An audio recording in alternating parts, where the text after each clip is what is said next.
ಬೆಂಗಳೂರಿನ ಪರಪ್ಪನ ಅಗ್ರಹಾರ ಕೇಂದ್ರ ಕಾರಾಗೃಹದಲ್ಲಿ ವಿಚಾರಣಾಧೀನ ಕೈದಿಯಾಗಿದ್ದ ಅಲ್ ಹಿಂದ್ ಸಂಘಟನೆಯ ಶಂಕಿತ ಉಗ್ರ ಮೃತಪಟ್ಟಿದ್ದಾನೆ. ತಮಿಳುನಾಡು ಮೂಲದ 47 ವರ್ಷದ ಸಾದಿಕ್ ಪಾಷಾ ಮೃತ ಉಗ್ರ. ಕಳೆದ 3 ತಿಂಗಳಿನಿಂದ ಸಾದಿಕ್ ಪಾಷಾ ತೀವ್ರ ರಕ್ತದೊತ್ತಡ ಮತ್ತು ಮಧುಮೇಹ ಸೇರಿದಂತೆ ವಿವಿಧ ಆರೋಗ್ಯ ಸಮಸ್ಯೆಗಳಿಂದ ಬಳಲ್ತಾ ಇದ್ದ. ಜೈಲಿನಲ್ಲಿ ಆತನ ಆರೋಗ್ಯ ಹದಗೆಟ್ಟ ಹಿನ್ನೆಲೆ ಆಸ್ಪತ್ರೆಗೆ ದಾಖಲಿಸಲಾಗಿತ್ತು. ಆದರೆ ಚಿಕಿತ್ಸೆ ಫಲಕಾರಿಯಾಗದೆ ಆತ ಮೃತಪಟ್ಟಿದ್ದಾನೆ ಅಂತ ತಿಳಿದು ಬಂದಿದೆ. 2020ರಲ್ಲಿ ಸಿದ್ದಗುಂಟೆಪಾಳ್ಯದ ಮನೆಯೊಂದರಲ್ಲಿ ವಿಧ್ವಂಸಕ ಕೃತ್ಯಕ್ಕೆ ಸಂಚು ರೂಪಿಸಿದ್ದ ಆರೋಪದಡಿ ಸಾದಿಕ್ ಸೇರಿದಂತೆ 6 ಶಂಕಿತರನ್ನು ಬಂಧಿಸಲಾಗಿತ್ತು. ಈ ಪ್ರಕರಣವನ್ನ ಬಳಿಕ ಎನ್ಐಗೆ ವಹಿಸಲಾಗಿತ್ತು.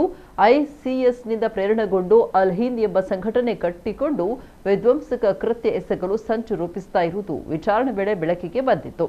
ಅಲ್ಲದೆ ಮನೆಯಲ್ಲಿ ಕೆಲ ಶಸ್ತ್ರಾಸ್ತ್ರಗಳು ಪತ್ತೆಯಾಗಿತ್ತು.